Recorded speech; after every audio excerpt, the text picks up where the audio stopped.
Hi, I'm Kate Moran. I'm president of Ocean Networks Canada, and thank you for inviting me to present virtually to Ocean Sites. We like to think of ourselves as an organization that connects anyone through the internet to all aspects of the ocean. Ocean Networks Canada is a not-for-profit society that was established by the University of Victoria to operate and maintain, at the time, the leading cabled ocean observing systems, Venus and Neptune. And Venus and Neptune were developed by two mavericks, Chris Barnes and Verena Tunnicliffe, here at the University of Victoria, in collaboration with the University of Washington and others in the northwest of the United States. And they had this vision. This diagram was developed under John Delaney's leadership at the University of Washington, but it just depicts what we really are trying to do in terms of observing every aspect of the ocean environment: physical oceanography, biological, the interchange with the atmosphere, exchange with the continent, and all aspects of the dynamic geology that sits off the west coast of North America: subduction zone, spreading center, hot vent, cold vent, earthquakes, tsunamis, etc. And so that was the vision for Ocean Networks Canada. A cable was installed in 2006 in Saanich Inlet, and then the following year in the Strait of Georgia, and then in late 2009, early 2010, 10 years ago, the Neptune cable came online, the long 900-kilometer long cable that is off the west coast of Canada, off Vancouver Island. Those squares are nodes that provide power and internet connectivity to sensor systems that are connected to extension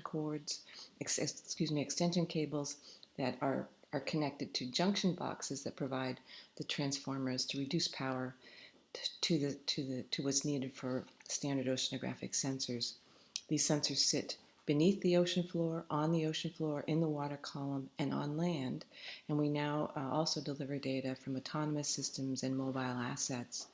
What you can see in this diagram is that although it's a relatively small ocean footprint, it represents one of the largest ranges of ocean environments of any footprint in the world's ocean: a spreading center, abyssal plain, subduction zone, gas-rich continental margin, continental shelf that has dynamic wave environment, and then an inland sea that's heavily impacted by humans.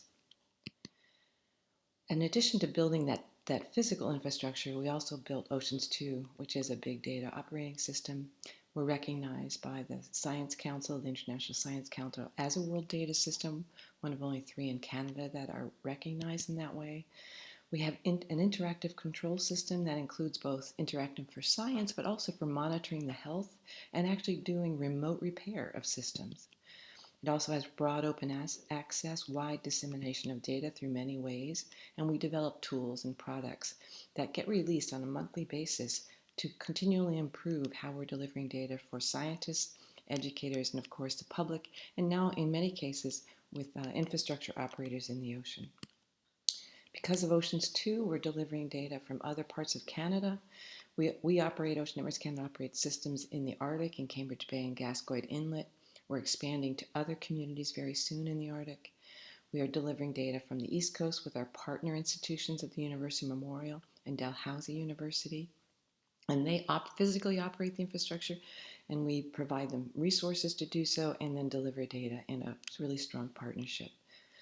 That dashed line you see is we duplicate the data at the University of Waterloo, so we always have a robust access to data, no matter what happens on the west coast of Canada, for example, an earthquake. And so we also have expanded, as you can see, on the west coast to what we call community observatories that I'll talk about later in this presentation. We're funded by the Canada Foundation for Innovation for 60% of our operating funds. These are our 4 science themes.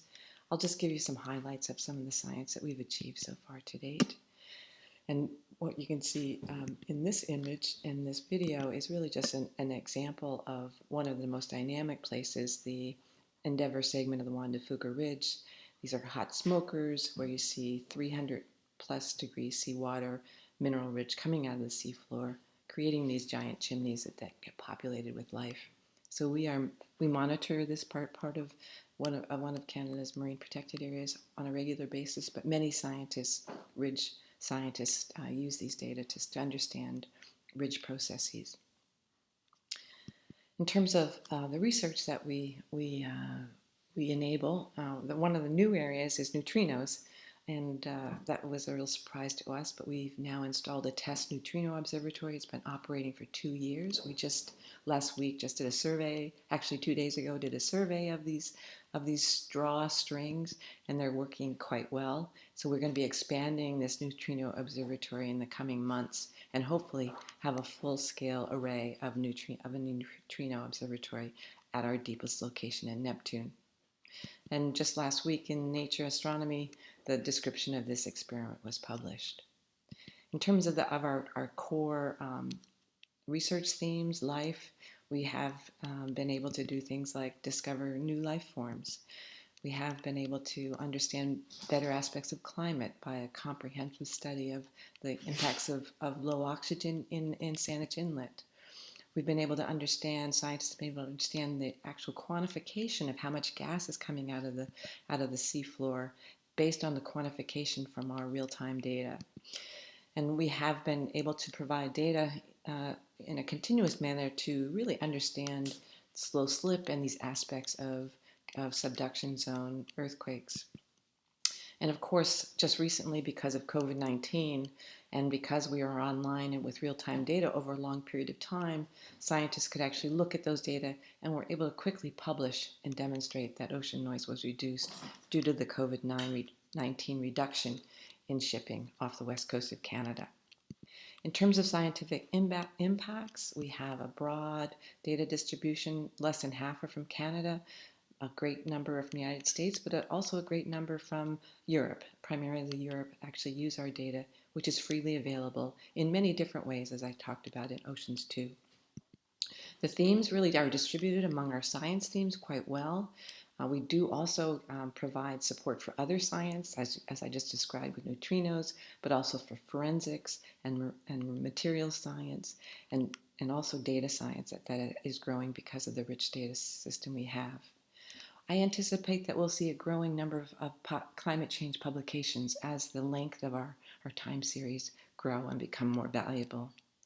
We're also, because we're now over 10 years, we're starting to see these publications in high impact journals, and we're going to continue. I hope to see that as the scientific community better understands how to use this 24/7 hose of data coming from our systems.